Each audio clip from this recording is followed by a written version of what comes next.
Definitely बहुत अच्छा बचपन नहीं था मेरा। कुछ चीज़ें मैं अलग लेवल पे भी कर लेता हूँ जिनको मैं अभी पब्लिक में एक्सप्लेन और एक्सप्रेस नहीं कर सकता।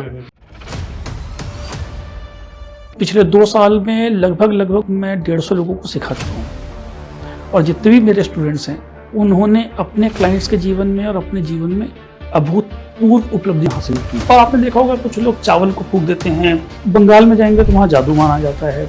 दूर बैठा कोई व्यक्ति जो गांव में होता है वो कुछ तंत्र मंत्र करता है, पूछ हम जिसे बोलते हैं अपनी भाषा में, और वो दूर वहाँ ठीक हो जाता है। सो क्या ये भी वही चीज़? उसकी फोटो दिखाई, उसने चावल लिया और उसने कर दिया। अगर इस कमरे के अंदर कोई निगेटिविटी है, मैं सिंपल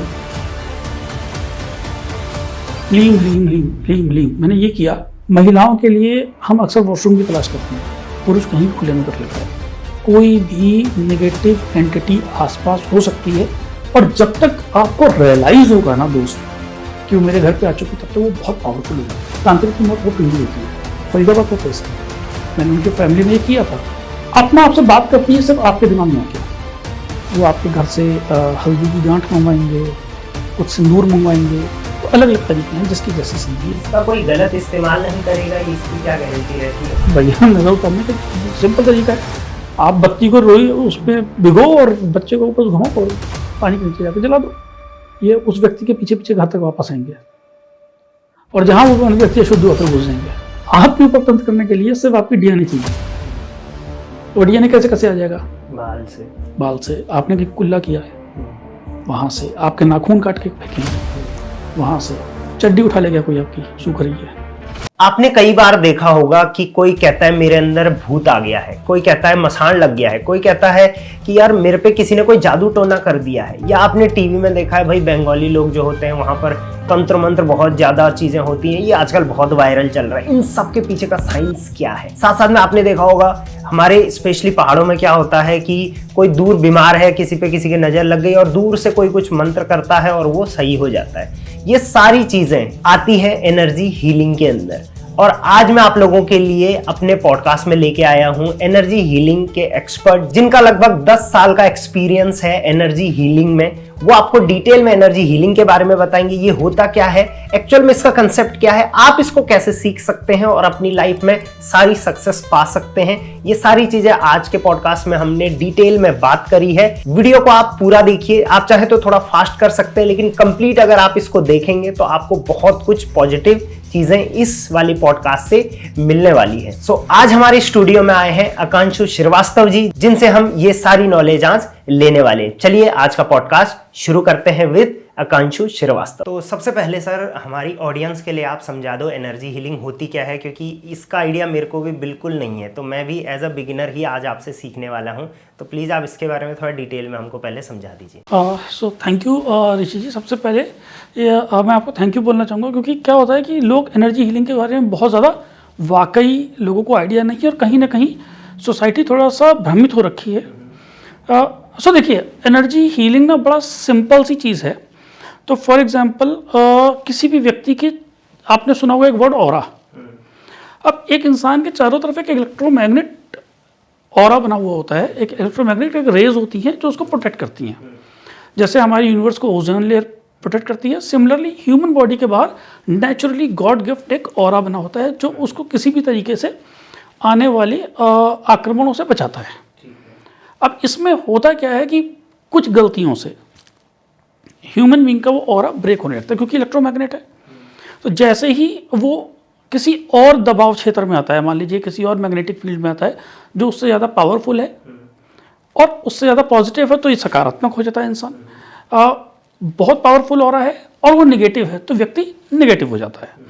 सो अब इसके जरिए इंसान के अंदर बहुत सारी कुरीतियाँ, कुपंथ एंटर करने लगते हैं। अब वो क्या हो सकते हैं? तो फॉर एग्जांपल आपके द्वारा सोचे गए गलत कर्म, गिल्ट, आपके द्वारा किए गए कुछ ऐसे काम जो किसी भी व्यक्ति के, इंसान के अंदर उसको लगता है कि उसने कुछ पाप किए हैं, हर्ट किया है किसी से, कुछ ईर्ष्या द्वेष कर लिया है, उसकी वजह से धीरे धीरे आपकी बॉडी के अंदर कुछ नेगेटिविटी एंटर करती जाती है और वो आपको कहीं ना कहीं आपके एनर्जी फील्ड को ब्लॉक करती जाती है। अब जैसे घर के अंदर एक नाली है, अब नाली के अंदर एक छोटा सा पत्थर आ गया, नाली तो बनी हुई है, अब आपके बॉडी, आपकी जो पानी है उसका जो पानी निकल रहा है वो पानी में ब्लॉकेज आ गया। तो मैं अक्सर कहता हूँ, मैं हीलर जो होते हैं, we are just like sweepers. हम आपकी बॉडी के इनसाइड में जो भी आध्यात्मिक लेवल पे, आपके सोच के लेवल पे, आपकी बॉडी के अंदर जो भी किसी भी तरीके का ब्लॉकेजेस आते हैं, हम उन ब्लॉकेजेस को रिमूव करते हैं। और उन रिमूवल के लिए जो टेक्निक्स हम यूज़ करते हैं उसे हम एनर्जी हीलिंग कहते हैं, क्योंकि हम आपकी बॉडी की एनर्जी के साथ मैनिपुलेशन करते हैं, हम आपकी बॉडी की एनर्जी को चैनलाइज करने की कोशिश करते हैं। तो कहीं पे करंट आ रहा है, उस करंट को हम अलग अलग तरीके से ट्यून करके हम उस व्यक्ति को दोबारा राइट फ्रेमवर्क में ले आते हैं। सो यही एक काम एनर्जी हीलिंग करती है। फॉर एग्जाम्पल, अभी यहाँ पे अगर मैं रेडियो सेट रख दूँ, तो रेडियो सेट सादा डब्बा है, हम उसके अंदर एक बैटरी डालेंगे, उसके बाद हम उसके चैनल्स को ट्यून करना शुरू करेंगे। तो कहीं पे आपको एक एफएम से सुनाई देगा, कहीं दूसरा एफएम का फ्रीक्वेंसी कैच करेगा। सिमिलरली हम व्यक्ति की बॉडी के अंदर होने वाली एनर्जी लेवल की डेफिशिएंसी को आइडेंटिफाई करते हैं, अकॉर्डिंगली उसको ट्यून करते हैं और उसका रेडियो दोबारा सही बजने लगता है। तो यही होती है एनर्जी हीलिंग। इसको लोगों ने बहुत ज़्यादा कहीं ना कहीं डरा रखा है लोगों को, ठीक है, कहीं इसको लोगों ने तंत्र मंत्र में बांध रखा है, कहीं पे लोगों ने इसको अलग तरीके से रिप्रेजेंट कर रखा है। ऐसा कुछ भी नहीं है, बहुत सिंपल सा गेम है। आपकी बॉडी की इलेक्ट्रोमैग्नेट रेस को, आपकी बॉडी की एनर्जी को एक सीधी लाइन में ले आना ही एनर्जी हीलिंग है। आप कार चलाते हैं ऋषि जी? हाँ। आपके पास कार में कितने टायर हैं? 4 टायर हैं जो मेन फंक्शनल है। एक की स्पीड मान लेते हैं 100 की स्पीड मूव कर रहा है, एक 80 पे कर रहा है, एक 40 पे कर रहा है, एक 20 पे कर रहा है। आपकी कार कैसी चलेगी? चलेगी ही नहीं ढंग से, चलेगी ही नहीं, और चलेगी भी थोड़ी बहुत तो ऊपर नीचे ऊबड़ खाबड़ होकर चलेगी। यही इंसान की ज़िंदगी में प्रॉब्लम्स आती हैं। तो कभी उसकी मैरिड लाइफ डिस्टर्ब हो जाती है, कभी उसकी फाइनेंशियल लाइफ में प्रॉब्लम आने लगती है, कभी उसकी जॉब में प्रॉब्लम आने लगती हैं, कभी उसे सोसाइटी में रिकमेंडेशन नहीं मिलती, रिस्पेक्ट नहीं मिलती। ये समझ लीजिए व्यक्ति के अंदर होने वाले जो 7 चक्रास हैं उनका डिसबैलेंस है। हम कुछ क्रियाएं करके, सात्विक क्रियाएं करके इंसान के उन चक्रों को बैलेंस कर देते हैं, जिससे उसकी कार स्मूथ चले। तो मैं ये नहीं कह रहा कि आपकी कार 100 पे चलेगी, लेकिन 40 पे कम से कम चारों टायर तो चले। ऐसा ना हो कि एक टायर 80 पे चले, एक 40 पे चले। तो इन्हीं टेक्निक्स को, इन्हीं कुछ क्रियाओं को करने से जो ह्यूमन की बॉडी के अंदर और मानसिक रूप पे जो चेंजेस आते हैं वो एनर्जी हीलिंग है। ये सीधे साधारण शब्दों में कहा जा सकता है। मैं एक बार आपको डिस्टर्ब करना चाहूँगा यहाँ पर। मतलब मैं जो अभी तक समझ पाया हूँ वो मैं आपको बता देता हूँ, उसके बाद आप आगे कंटिन्यू करिए। देखिए मैं मतलब आपके बोलने का मतलब है कि एक इंसान का एक ऑरा होता है जी, उसी से मतलब वो एनर्जी होती है एक इंसान की। और एनर्जी हीलिंग का जो सिंपल सा डेफिनेशन है वो ये है कि ये एक ऐसी प्रक्रिया है जिससे इंसान के अंदर इंटरनली कुछ डिस्टर्बेंस चल रही है उसकी लाइफ में, और एक्सटर्नली भी उसकी लाइफ में कुछ और चल रहा है। तो ये एनर्जी हीलिंग एक ऐसा प्रोसेस है जिससे उस ऑरा को सही किया जा सकता है, और फिर इंसान की जो भी चीज़ें उसकी लाइफ में गलत हो रही हैं उसकी ये एक रेमेडी, मतलब उस चीज़ को सही किया जा सकता है। क्या मैं सही हूँ यहाँ पे? थोड़ा मेरे को करेक्ट करिए। आई थिंक आप बाय एंड लार्ज सही किया आपने पॉइंट।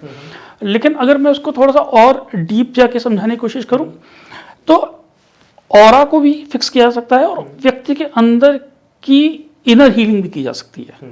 ट्रॉमास को भी हील किया जा सकता है। तो ट्रॉमास का मतलब है कि किसी का बहुत बुरा चाइल्डहुड रहा, हो सकता है उसके घर में कुछ वायलेंस देखा हो, उसके घर में कुछ गिल्ट हो, कुछ उसके जीवन में कुछ ऐसी बड़ी घटना हुई हो जिसने उसके मानसिक रूप पे, शारीरिक रूप से, उसके दिल में और उसकी सोल में परमानेंट एक होल कर दिया हो। तो मानसिक रूप से जो किया गया है उसको हम काउंसल करके निकाल सकते हैं। समय के साथ वो हील होता जाता है ऑटोमेटिकली। शारीरिक रूप पे कोई चोट आई है वो टाइम के साथ हील हो जाती है, डॉक्टर मेडिसिन दे देते हैं या नेचुरली भी स्किन पिकअप कर देती है। लेकिन जो सबसे बड़ा पेन होता है वो होता है आपकी सोल के अंदर हुआ इम्पैक्ट, जिसको हम मूर्त रूप से नहीं देख सकते। आप मेरे सामने ऐसे बैठे हुए हैं, आपके बॉडी पे चोट है वो दिख जाएगी, आपको फीवर है मुझे आपकी शक्ल से पता चल जाएगा। लेकिन आपके जीवन में बचपन में क्या कोई ऐसी दुर्घटना हुई थी जो आज तक आपको रात को हाउंट करती है, उस ट्रॉमा को जब तक मैं आपके शरीर से नहीं निकालूंगा तब तक आपकी सोल एक हेल्दी सोल नहीं होगी, और जब तक सोल हेल्दी नहीं होगी तब तक ना तो थॉट्स अच्छे होंगे, ना ही व्यक्ति ग्रो कर पाएगा उस स्पीड में। सो आपने देखा होगा बहुत बड़े बड़े लोग भी जो कहीं बहुत बड़े लेवल पे सक्सेसफुल हैं, उनके यहाँ भी आपने सुना होगा चाइल्डहुड ट्रॉमास की बात करते हैं। दूसरा, आपकी सोल आज की नहीं है ऋषि जी। ये तो हमें दिख रहा है कि आपने सन 1980 में या सन 1990 में या 95 में जब भी आपने एक पर्टिकुलर डेट पे जन्म लिया, उस दिन हमारे परिवारों में ये सोल दिखी हमें, बट इस सोल की जर्नी तो हज़ारों साल पुरानी है। तो कितने जन्मों का ट्रॉमा है। कई आपने देखे होंगे आज की डेट में इंसिडेंट आते हैं, पूर्व जन्म की बातें लोगों को याद आ गई, ठीक है। लोग बोलते हैं आपके कार्मिक कर्म है, पुराने कर्म है। हमारे एस्ट्रोलॉजर भी, जो महान एस्ट्रोलॉजर्स हैं, वो भी अक्सर बोलते हैं पूर्व जन्मों का प्रारब्ध भोग रहा है ये व्यक्ति, इस जन्म में सब कुछ अच्छा करने के बाद भी पूर्व जन्मों के पापों को भोग रहा है। तो क्या है, उसकी सोल ने वो चीज़ों स्टोर किया हुआ है। आप तो आईटी बैकग्राउंड से भी हैं, आप तो इतना अच्छा जानते हैं आईटी के बारे में। आप एक चीज़ जाने कि स्टोरेज कैसे है।